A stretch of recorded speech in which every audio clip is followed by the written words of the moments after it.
વડોદરામાં રિફાઇનરીના 200 જેટલા કર્મચારીઓ હડતાળ પર ઉતરી ગયા છે। પગારમાં વધારો ન મળતા કર્મચારીઓ હડતાળ પર ઉતર્યા છે અને રિફાઇનરીના મુખ્ય ગેટ પર જ દેખાવો શરૂ કર્યા છે।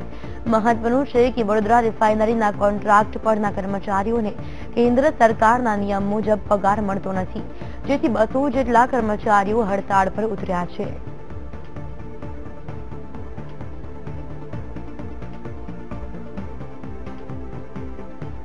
आज मामले मानू चावड़ा जोड़ाई गया है।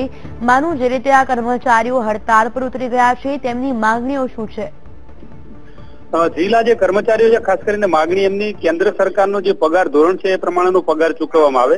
रिफाइनरीमां जे कॉन्ट्राक्ट बेज उपर काम करता कर्मचारीओ छे एमने कॉन्ट्राक्टरो शोषण करी रह्या छे અને કેન્દ્ર સરકારના નિયમ પ્રમાણેનો પગાર નથી આપતા એ જ એમની માગણી છે।